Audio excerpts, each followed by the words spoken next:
So இன்னைக்கு நம்ம நெல்லுக்கு எப்படி உரமிடும் முறைகள், நெல்லுக்கு எவ்வாறு உரமிடும் முறைகள், நெல் பயிருக்கு உரமிடும் முறைகள். ஸோ இந்த நெல் பயிருக்கு எவ்வாறு உரமிடும் முறைகள் அதுதான் பார்க்க போறோம். ஸோ ஃபர்ஸ்ட் நெல்லுக்கு வயலுக்கு போனாவே எனக்கு உரம் வேண்டாம், உரம் கொடுத்துட்டேன், இப்போதைக்கு உரம் வேண்டாம், 10 நாளைக்கு முன்னாடி தான் உரம் கொடுத்தேன், 15 நாட்களுக்கு முன்னாடி தான் உரம் கொடுத்தேன், 25 நாட்களுக்கு முன்னாடி தான் உரம் கொடுத்தேன், ஏதாவது சொல்லுவாங்க. அடுத்து உங்களை அவாய்ட் பண்ணுவாங்க. அதோட இன்டென்ஷன் என்னன்னா உங்களை அவாய்ட் பண்ணணும், உங்களை நெக்லெக்ட் பண்ணணும், உங்களை புறக்கணிக்கணும். இதான். இப்படி யாராவது நீங்க போனோடனே உங்ககிட்ட வேணான்னு சொன்னாங்கன்னா இந்த காம்பினேஷன் மெத்தடை யூஸ் பண்ணுங்க. அது எந்த நிலையா இருந்தாலும் சரி, அது விதைக்கின்ற பருவமா இருக்கலாம், வளர்கின்ற பருவமா இருக்கலாம், 3வது பருவமா இருக்கலாம், 4வது பருவமா இருக்கலாம். எந்த நிலையாக இருந்தாலும் உரம் வேண்டாம் அப்படின்னு சொன்னாவே நீங்க இந்த காம்பினேஷன் மெத்தடை யூஸ் பண்ணுங்க. இதுக்கு என்ன கண்டிஷன் அப்படின்னா, அது இயற்கை உரமோ செயற்கை உரமோ. இயற்கை உரம் அப்படின்னா குப்பை, ஆட்டு எரு, மாட்டு எரு, கோழி கழிவுகள், தென்னை நார் கழிவுகள், மண்புழு உரம், பஞ்சகாவியா, அமிர்த கரைசல். ஸோ இது மாதிரிலாம் இயற்கை முறையில உரங்களை தயாரிச்சு கொடுக்கறது தான் இயற்கை விவசாய முறை. செயற்கை முறைனா யூரியா, டிஏபி, ஃபேக்டம்பாஸ் இது மாதிரிலாம் கொடுக்கறது. இது எதுவா இருந்தாலும் பரவாயில்ல. உரம் வேண்டான்னு சொன்னா இவங்க 2 நபர் யாரா இருந்தாலும் பரவாயில்ல, நம்மளுக்கு மினிமம் 10 நாட்கள் ஆயிருக்கும். உரம் வச்சு 10 நாள் ஆயிருந்தா போதும். 10 நாள் ஆன நபர்கிட்ட நீங்க என்ன சொல்றீங்கன்னா, சார் நீங்க இப்போதைக்கு உரம் வேண்டான்னு சொல்றீங்க, ஆனா நீங்க என்ன நோக்கத்துக்கு உரம் வச்சீங்களோ அந்த உரம் முழுவதும் தாவரங்களுக்கு முழுமையாக போய் சேரல, தாவரங்களுக்கு முழுமையாக போய் சேரல. அதனால தாவரங்களோட வளர்ச்சியில எந்த விதமான முன்னேற்றமும் இல்லை. அப்ப நீங்க செய்த அந்த உர செலவு அப்படியே மண்ணிலே இருக்கு, தேவையில்லாம அப்படியே பாத்தீங்கன்னா நீங்க எவ்வளவு செலவு பண்ணிருக்கீங்க, ஆனா அதுல வளர்ச்சியில ஒண்ணுமே தென்படல. இப்படிலாம் சொல்லிட்டு இந்த காம்பினேஷன் மெத்தட் கொடுங்க. உங்களை வேணான்னு சொன்னவங்க கூட இந்த உரத்தை வாங்கி பயன்படுத்துவாங்க. நீங்க வயலுக்கு போகணும்னு உங்களை அவாய்ட் பண்றாங்க, வேணான்னு சொல்றாங்க அப்படின்னாவே இதுக்கு கண்டிஷன் உரம் வச்சு 10 நாள் ஆயிருக்கணும். அது இயற்கை உரமோ செயற்கை உரமோ எதுவாக இருந்தாலும் சரி, மினிமம் 10 days என்ன போதும். அவங்களுக்கு அந்த கொஞ்சம் இம்பார்ட்டன்ஸ் சொல்லணும், ஏன் நம்ம இந்த உரம் கொடுக்குறோன்னு. உரம் வச்சு சரியா மக்கல, சரியா மக்காததுனால தாவரங்களுக்கு போய் சேரல, தாவரங்களுக்கு சத்துகள் போய் சேராதனால வளர்ச்சி இல்லை, வளர்ச்சி இல்லாதனால நீங்க என்ன நோக்கத்துக்கு உரம் வச்சீங்களோ அந்த நோக்கம் நிறைவேறல. இப்படிலாம் சொல்லிட்டு இந்த காம்பினேஷன் மெத்தடை கொடுத்தீங்கன்னா கண்டிப்பா வாங்கிடுவாங்க. அதுக்கப்புறம் அது என்ன நிலை இருக்கோ, விதைக்கின்ற பருவமா, வளர்கின்ற பருவமா, பூ பூக்கும் பருவமா, மகசூலுக்கான நேரமா, இப்படி ஐடென்டிஃபை பண்ணி அதுக்கப்புறம் கொடுக்கலாம். ஏன்னா இதுவே உங்களுக்கு நல்ல ஒரு பாசிட்டிவ் ரிசல்ட்ஸ் கொடுத்துரும், நல்ல ஒரு பாசிட்டிவ் வைப்ரேஷன் கொடுத்துரும். நல்லா உரம் கொடுத்தீங்க, ஆமாங்க கொஞ்சம் நல்லா எடுத்து கொடுத்துருக்கு அப்படின்ட்டு. எப்போதுமே நீங்க காம்பினேஷன் மெத்தடா இருக்கட்டும், உரம் கொடுக்கறதா இருக்கட்டும், 1 ஏக்கர் இருக்குன்னா 1/2 ஏக்கர் கொடுக்கணும், 2 ஏக்கர் வச்சிருக்காங்கன்னா 1 ஏக்கர் கொடுக்கணும், ஒரு 5 ஏக்கர் சாகுபடி பண்றாங்கன்னா ஒரு 2 ஏக்கர் கொடுக்கணும். முழுவதுமே ட்ரை பண்ணவே கூடாது. ஏன்னா உங்களால டிஃபரன்ஷியேட் பண்ணி காட்ட முடியாது. ஒரு கம்பேரிசன் பாத்தீங்கன்னா நீங்க பிச் பண்ணவே முடியாது. அப்போ இந்த காம்பினேஷன் மெத்தட் கொடுக்குறீங்கன்னா மினிமம் 10ல இருந்து 15 நாள்ல நல்ல ரிசல்ட் கிடைக்கும். மினிமம் 7 நாள்ல இருந்து 15 நாளுக்குள்ள கூட கிடைக்கும். அப்போ 1 ஏக்கர் சாகுபடி பண்றவருக்கு 1/2 ஏக்கர் கொடுத்தீங்கன்னா உண்மையிலுமே நம்ம உரம் கொடுத்த 1/2 ஏக்கருக்கும் உரம் கொடுக்காத 1/2 ஏக்கருக்கும் ரொம்ப வித்தியாசம் தெரியும். அப்போ உங்க மேல நல்ல ஒரு அபிப்பிராயம் உண்டாகும். ஸோ பாசிட்டிவ் டெஸ்டிமோனியல்ஸ் கிடைக்கும், நல்ல ஒரு பாசிட்டிவ் வைப்ரேஷன் உங்களுக்கு கிடைக்கும். இது காம்பினேஷன் மெத்தட் எப்போ வேணாலும் கொடுக்கலாம்.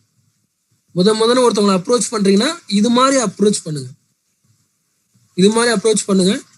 இல்லைன்னா சாம்பிள் மெத்தட், அதுக்கப்புறம் காம்பினேஷன் மெத்தட், அதுக்கப்புறம் நிலைகளை அறிந்து பருவங்களை அறிந்து உரம் கொடுங்க. நீங்க சக்சஸ்ஃபுல்லா இருக்க முடியும் அக்ரி ப்ராடக்ட்ல. சோ அடுத்து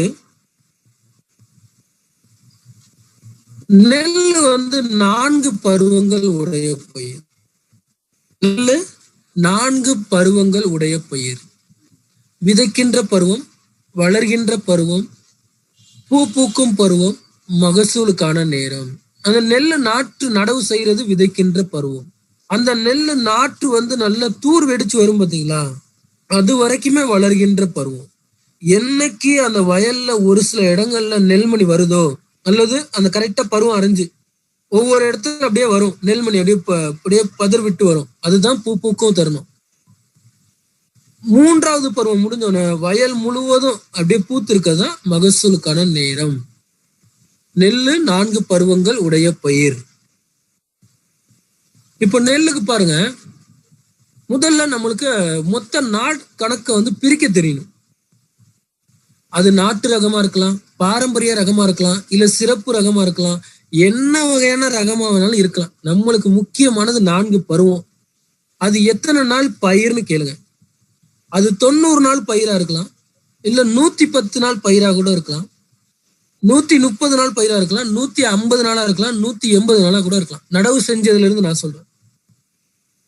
இப்போ எப்படி டிவைட் பண்ணணும், எப்படி கால்குலேட் பண்ணணும்னு பாத்துக்கோங்க. 4 பருவங்களையும் உங்கள்கிட்ட ஒரு நபர் 110 நாள் பயிருங்க நடவு செஞ்சதுல இருந்து சொல்றாருன்னா, நெல்லாம் ஷார்ட் டேர்ம் கிராப்ஸ்.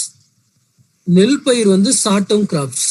அப்போ கடைசி 20 நாட்களுக்கு உரமிட வேண்டாம். அது 110 நாளா இருந்தாலும் சரி, 150 இருந்தாலும் சரி, 130 180 நாள் எதுவா இருந்தாலும் சரி, கடைசி 20 நாட்களுக்கு உரமிட வேண்டாம். ஃபார் எக்ஸாம்பிள் 110 நாள் பயிர்னு சொல்றாங்க நடவு செஞ்சதுல இருந்து. அப்ப 110ல 20 நாள் போயிடுச்சுன்னா மீதி 90 நாட்கள். 90ல பாதி 45 நாட்கள். 45 நாள் வரைக்கும் விதைக்கின்ற பருவம், வளர்கின்ற பருவம், நல்ல தூர் வெடிச்சு வளருது. 45 நாள்ல பாத்தீங்கன்னா நெல்மணிலாம் வர ஆரம்பிக்கும். அதுதான் பூ பூக்கும் பருவம், ஃப்ளோரிங் ஃபேஸ், பட்டிங் ஃபேஸ். அந்த நெல்மணி வந்தோடனே அக்ரி மாஸ் கொடுத்துருங்க. ஒரு வாரம் கழிச்சு நல்ல நேனோடெக் கொடுத்தீங்கன்னா வயல் முழுவதும் நெல்மணி வந்துடும். அந்த நெல்மணிகள் நல்ல ஷேப்பா, சைஸா, நல்ல சைனிங்கா, கருக்கா இல்லாம தரமா ரகமான மகசூல் எடுக்கிறது தான் மகசூலுக்கான நேரம். சோ 110 நாள் பயிர்னா கடைசி 20 நாட்களுக்கு உரம் வேண்டாம். மீதி 90 நாட்கள். 90ல பாதி 45 நாட்கள். 45 நாள் வரைக்கும் வளர்கின்ற பருவம், தூர் வெடிக்கிறது. 45ல இருந்து 50 நாள்ல நெல்மணி வர ஆரம்பிக்கும். அது 3வது பருவம். நெல்மணி முழுவதும் வயல்ல வந்துருச்சுன்னா அதுக்கப்புறம் நேனோடெக் கொடுக்கறது 4வது பருவம். இப்போ 130 நாள் பயிர்னு சொல்றாங்க. கடைசி 20 நாட்கள் போயிடுச்சுன்னா 110 நாட்கள் இருக்கும். அப்போ 110ல பாதி 55 நாட்கள். 55 நாட்கள் வரைக்கும் விதைக்கின்ற வளர்கின்ற பருவம், தூர் வர்ற வரைக்கும். 55ல இருந்து அடுத்த 10 நாள்ல நெல்மணி வர ஆரம்பிக்கிறது, பூ பூக்கும் தருணம். அதுக்கப்புறம் நேனோடெக் கொடுங்க, மகசூலுக்கான நேரம். கடைசி 20 நாட்களுக்கு உரம் வேண்டாம். 150 நாள் பயிர்னு வச்சுங்களேன். 20 நாள் போயிடுச்சுன்னா 130 நாட்கள். 130ல பாதி 65 நாட்கள் வரைக்கும் விதைக்கின்ற பருவம், வளர்கின்ற பருவம். அது நல்லா நாத்து தூர் வெடிச்சு நல்லா வளர்ந்து நிற்கும். 65ல இருந்து 75 நாள், ஒரு 10 நாளுக்கு நெல்மணி எல்லாம் வர்றதுதான் 3வது பருவம், அக்ரி மாஸ். எல்லாம் வயல் முழுவதும் வந்தோன்னே அதுக்கப்புறம் 4வது பருவம் நேனோடெக் கொடுங்க. கடைசி 20 நாட்களுக்கு வர வேண்டாம். ஸோ இது மாதிரி எத்தனை நாள் சொன்னாலும் சரி, கடைசி 20 நாள் அவாய்ட் பண்ணுங்க.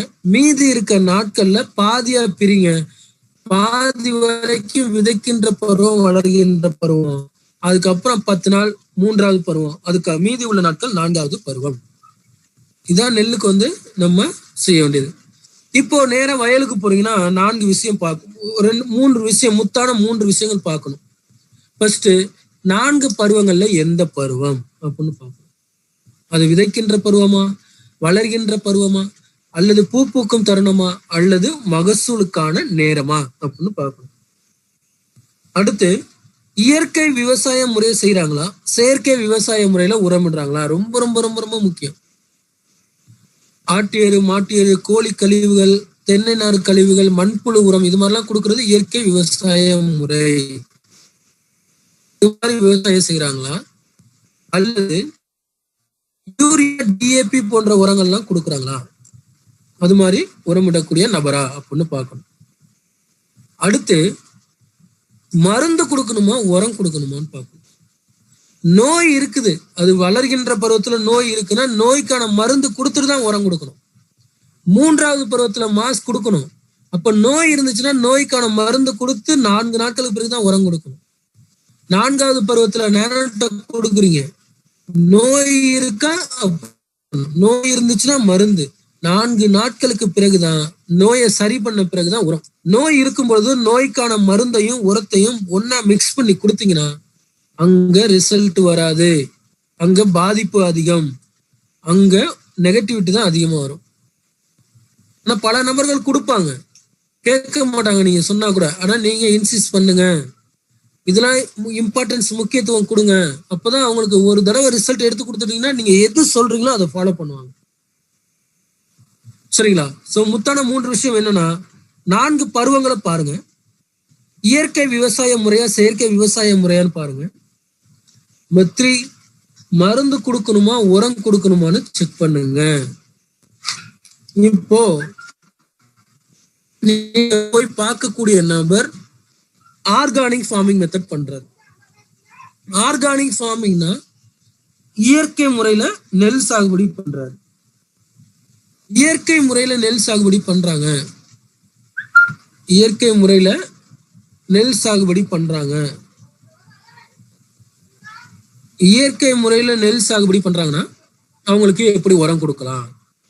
ஃபர்ஸ்ட் எடுத்தோன்னா உழவு செய்யும் பொழுது ப்ரிப்பரேட்டரி ஒர்க், உழவு செய்வாங்க பார்த்தீங்களா வயலை, அப்போதைக்கு அக்ரி 82 ஒரு 100 ml, அக்ரி ஹுமிக் குருணை ஒரு 5 கிலோ கிரானுவல்ஸ் போதுமான அளவு வயல் மணல் கலந்து அள்ளி வீசுங்க. அது உழவு செய்யறதுக்கு முன்னாடி செய்யலாம், உழவு செய்யறதுக்கு பின்னாடி செய்யலாம். இது எல்லாமே ஆர்கானிக் ஃபார்மிங், இயற்கையான முறையில விவசாயம் செய்யறவங்களுக்கான மெத்தட். இயற்கையான முறையில விவசாயம் செய்பவர்களுக்கான முறை. உழவு செய்யறாங்க, ஆரம்பிக்கிறாங்க, இப்பதான் உழவு செஞ்சு ஆரம்பிக்கிறாங்க. அப்போ உழவு செய்யறதுக்கு முன்னாடியும் கொடுக்கலாம் அல்லது உழவு செஞ்ச பின்னாடியும் கொடுக்கலாம். நிலம் மட்டும் கொஞ்சமா ஈரப்பதமா வச்சுக்கிட்டு நீங்க தெளிச்சு விட சொல்லுங்க. ஒரு 100 ml ஒட்டும் திரவம் அக்ரி 82, 5 கிலோ அக்ரி ஹுமிக் கிரானுவல்ஸ் குருணை, போதுமான அளவு வயல் மணல் கலந்து அள்ளி வீசுங்க. போதுமான அளவு வயல் மணல்னா ரொம்ப பேர் எனக்கு டவுட் கேட்கறாங்க எவ்வளவுன்னு. அது அவங்க அள்ளி வீசக்கூடிய கெப்பாசிட்டி பொறுத்து, ஹோல்டிங் கெப்பாசிட்டி பொறுத்து, ஒரு ஏக்கருக்கு எவ்வளவு மணல் தேவைப்படும் அப்படின்னு அவங்கள முடிவு பண்ணிக்க சொல்லுங்க. சோ உழவு செய்ய முடிச்சாச்சு. அடுத்து ஸ்டேஜ் 1 ஸ்டேஜ் 2. ஒரு வாரத்துக்குள்ள முதல் முறை கொடுங்க. மறுபடியும் ஒரு 10-15 நாள் கழிச்சு களை இருந்தா களை எடுத்துட்டு மறுபடியும் ஒரு முறை கோல்டு காம்பினேஷன் கொடுங்க. 2 முறை கொடுக்கணும். ஸ்டேஜ் 1 ஸ்டேஜ் 2, விதைக்கின்ற பருவம் வளர்கின்ற பருவம். நடவு செஞ்ச ஒரு வாரத்துல கொடுங்க. மறுபடியும் ஒரு 15 நாட்களுக்கு பிறகு களை எடுத்துட்டு கொடுங்க. Gold combination. கோல்டு காம்பினேஷன்னா அக்ரி 82 100 ml, அக்ரி ஹுமிக் குருணை கிரானுவல்ஸ் 5 கிலோ, அக்ரி கோல்டு வந்து ஒரு 1/4 கிலோ, போதுமான அளவு வயல் மணல் கலந்து அள்ளி வீசுங்க. இப்ப தூர் வெடிச்சிடும்.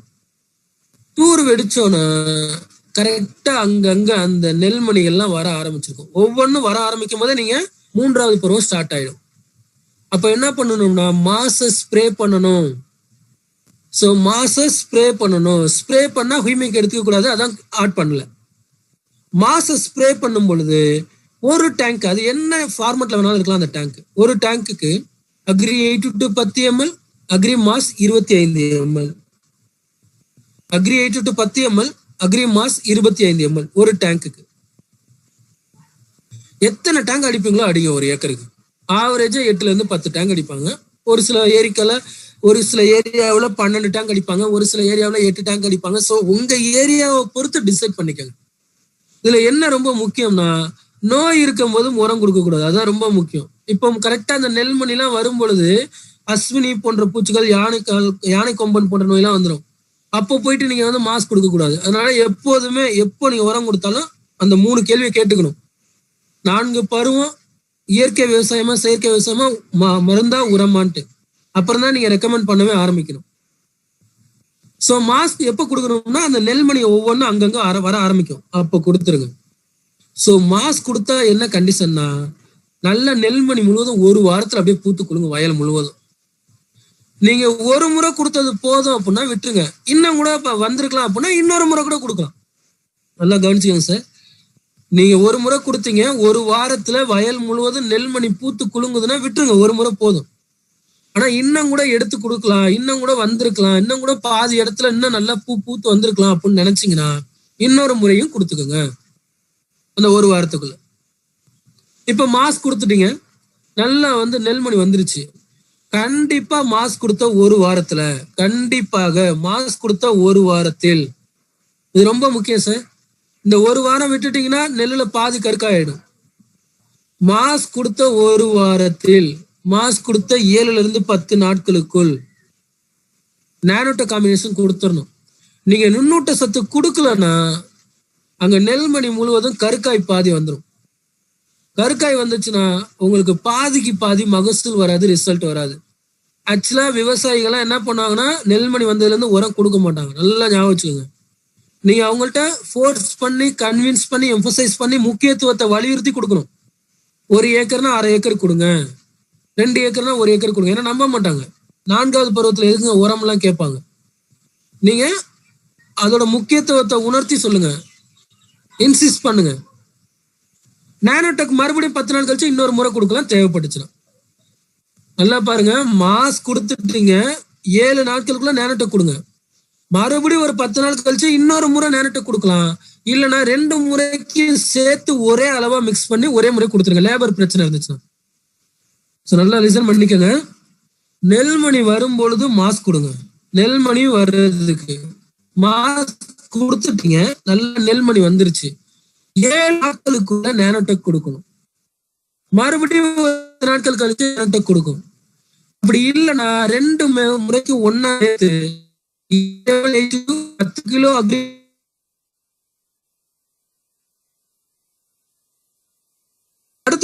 என்னன்னா செயற்கை உரங்களை பயன்படுத்தக்கூடிய நபர்கள், யூரியா, டிஏபி போன்றவங்க நெல்லு கொடுக்குறாங்கன்னா நீங்க மேக்சிமம் அவருக்கு என்ன பண்ணணும்னா காம்பினேஷன் மெத்தட் ஆரம்பத்துல கொடுங்க. அடுத்து நீங்க என்ன கொடுக்கணும்னா 3வது 4வது பருவம் தான் ஆரம்பத்துல கொடுக்கணும். ஏன்னா மாசும் நானோடெக்கும் இயற்கை விவசாய முறை, செயற்கை விவசாய முறை பாகுபாடு இல்லை, கண்டிஷன் கிடையாது.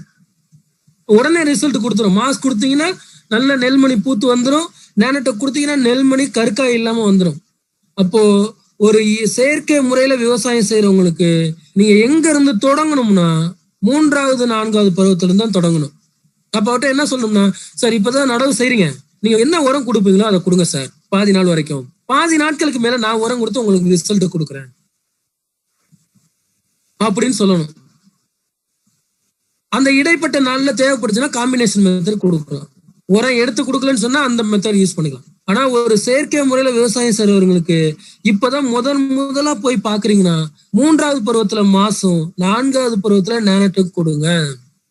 அடுத்த முறை மறுபடியும் நெல் சாகுபடி பண்றாரு, அப்ப என்ன சொல்லணும்னா நடவு செய்யும் பொழுது யூரியா, டிஏபியும் 20 நாள் கழிச்சு கோல்டும் களை எடுத்தோன்னா அதுக்கப்புறம் மாசு, நானோடெக். அப்ப என்ன ஆகுனா 25% யூரியா, டிஏபி, 75% நம்ம உரம்.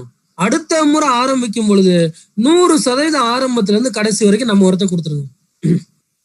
ஏன்னா உரங்கள்ல மாசு, நானோடெக்குக்கும் எந்த விதமான கண்டிஷன் இல்லை, இயற்கை விவசாயம், செயற்கை விவசாயம்னு. ஆனா கோல்டுக்கு மட்டும் என்னன்னா அடி உரமா, தொழு உரமா, மேல் உரமா கொடுக்குறோம். ஒரு விவசாயத்தை ஆரம்பிக்கும் பொழுது நீங்க முதல் 2 பருவத்துக்கு கோல்டு கொடுக்குறீங்கன்னு வச்சுக்கோங்களேன். அப்ப என்ன நடக்கும்னா இவ்வளவு நாட்களாக யூரியா, டிஏபி கொடுத்த விவசாயிக்கு நீங்க திடீர்னு இயற்கை உரம் கோல்டு கொடுக்கும் பொழுது மண்ணு எடுத்து கொடுக்காது. ஒரு சில நபருக்கு எடுத்து கொடுக்கும், ஒரு சில நபருக்கு எடுத்து கொடுக்காது. அப்ப நீங்க கோல்டு கொடுத்தா நல்லா வரும்னு சொல்லிடுவீங்க. அப்ப ஜென்ரல் பர்வியூ உங்களுக்கு சக்சஸ்ஃபுல்லா ஆகணும். அதனால நான் என்ன சொல்றேன்னா இது மாதிரியான பிரச்சனைகளை நீங்க அவாய்ட் பண்றதுக்கு எடுத்தோன்னே செயற்கை விவசாயம்னா 3வது 4வது பருவம். அடுத்த முறை நீங்க ஒரு ஆரம்பிக்கும் போது மட்டும் யூரியா, டிஏபி கொஞ்சமா கொடுங்க, ஒரு 5 நாள் கழிச்சு கோல்டு கொடுங்க, அதுக்கப்புறம் மாஸ், அதுக்கப்புறம் நானோடெக். 3வது முறை விவசாயம் ஆரம்பிக்கும் பொழுது அது என்ன பயிர் வேணாலும் இருக்கலாம், நீங்க ஆரம்பத்துல இருந்து கடைசி வரைக்கும் நம்ம மெத்தடை கொடுங்க. ஏன்னா அவரோட நிலம், அவருடைய விவசாய முறை ஆர்கானிக் மெத்தடுக்கு மாறி இருக்கும். இதுதான் நெல்லுக்கு உரமிடும் முறைகள். நெல்லுக்கு உரமிடும் முறைகள்.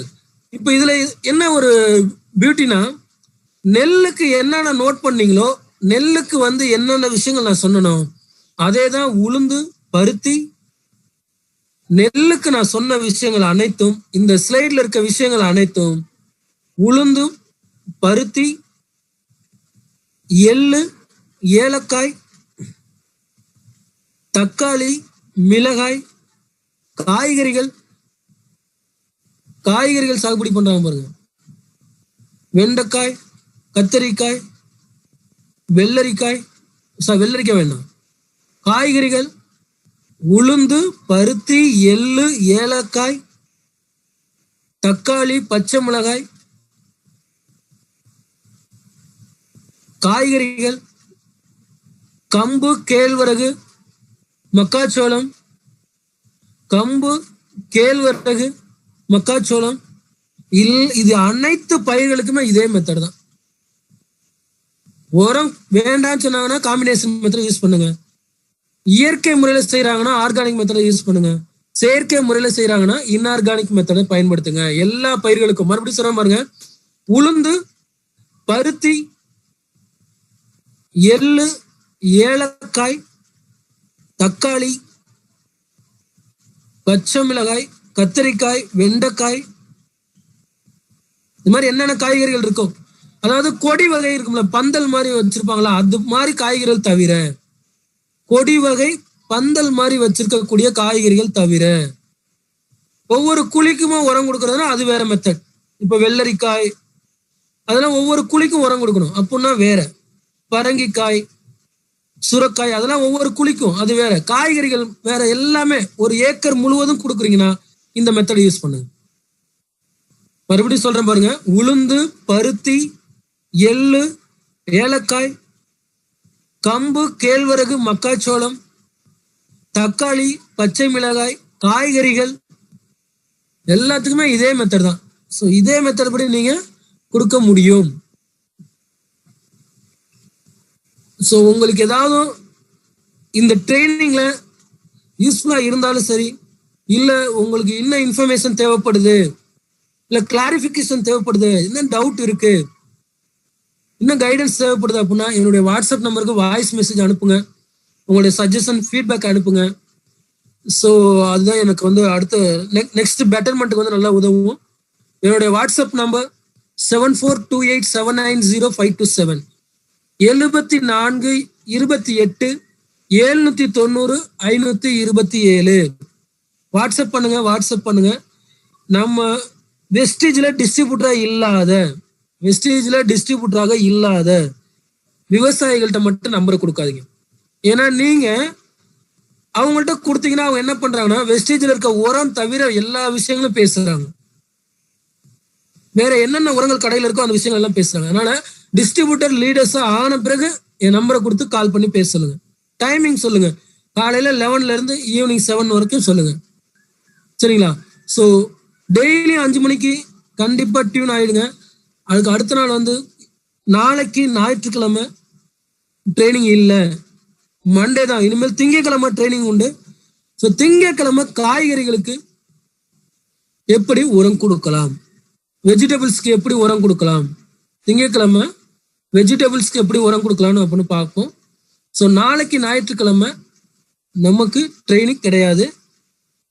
திங்கட்கிழமை மண்டே உங்களுக்கு வெஜிடபிள்ஸ்க்கு எப்படி, கொடி வகை காய்கறிகளுக்கு எப்படி கொடுக்கணும், நார்மல் காய்கறிகளுக்கு எப்படி கொடுக்கணும் அப்படின்னு சொல்லிட்டு திங்கட்கிழமை கரெக்டா 5 மணிக்கு நீங்க இது மாதிரி நீங்களும் உங்க டீம்ல இருக்க மோர் நம்பர்ஸ் பார்ட்டிசிபேட் பண்ண வைங்க. You will get more informations. So இவ்வளவு நேரம் உங்களுடைய கோஆர்டினேஷன் கோஆபரேஷனுக்கு ரொம்ப ரொம்ப ரொம்ப நன்றி. Visual thank you. ஒரே ஒரு பாயிண்ட் மட்டும் ஆட் பண்ணிக்கிறேன். இந்த பாயிண்ட்டை மட்டும் விட்டுட்டேன், அதை எழுதிக்கங்க. இப்போ இயற்கை விவசாய முறை, செயற்கை விவசாய முறைனா மண் நேர்த்தி செய்ய சொல்லணுமா அப்படின்னா ஃபர்ஸ்ட் நம்ம உரத்தை கொடுக்கறதுக்கு வழி காம்பினேஷன் மெத்தட். இயற்கை விவசாய முறைனா கூட நீங்க அது மாதிரி செஞ்சிருங்க. ஒரு முறை நம்ம உரத்தை பண்ணின பிறகு, இயற்கை விவசாய முறைக்கு சொல்றேன், ஒரு முறை பயன்படுத்திட்டாருன்னா அடுத்த முறை ஆரம்பிக்கும் பொழுது மண் நேர்த்தி செய்ய சொல்லுங்க. அதுக்கப்புறம் நாட்டை வேர் நேர்த்தி பண்ண சொல்லுங்க. நெல் விதைகளை விதை நேர்த்தி பண்ண சொல்லுங்க. ஒரு முறைனாச்சும் பயன்படுத்தணும். நீங்க பார்த்த உடனே மண் நேர்த்தி சொல்ல வற்புறுத்தாதீங்க. செயற்கை விவசாய முறைனா அந்த 3 முறை முடியட்டும். 2 முறை முடிஞ்சு 3வது முறை ஆரம்பிப்பாங்கல்ல முழுவதுமாக நமது உரங்களை, அப்ப மண் நேர்த்தி செய்ய சொல்லுங்க. சார், மண் நேர்த்தி இயற்கை விவசாயினா ஒரு முறை நம்ம உரங்கள்லாம் பயன்படுத்திட்டு நல்ல ரிசல்ட் வந்தோன்னா அதுக்கப்புறம் இன்னும் உர செலவை குறைக்கிறதுக்கு மண் நேர்த்தி, விதை நேர்த்தி, வேர் நேர்த்தியை அறிமுகப்படுத்துங்க. செயற்கை விவசாய முறைனா ஃபர்ஸ்ட் எடுத்தோன்னா மாஸ் நானோடெக் கொடுங்க. 50க்கு 50% வந்து பாதி நாள் வரைக்கும் செயற்கை உரம், அதுக்கப்புறம் நம்ம இயற்கை உரம். அடுத்த முறை விவசாயம் தொடங்கும் பொழுது 25% urea DAP, 75% wastage agri product. அதுக்கு அடுத்த முறை மண் நேர்த்தி, விதை நேர்த்தி, வேர் நேர்த்தி செஞ்சுட்டு அவரை முழுவதுமாக இயற்கை உரம் நம்ம உரத்தை கொடுத்து நீங்க செய்யலாம். சரிங்களா? ஸோ இவ்வளவு நேரம் உங்களுடைய கோஆர்டினேஷன், கோஆபரேஷன் ரொம்ப ரொம்ப ரொம்ப நன்றி. Wish you well. Thank you so much.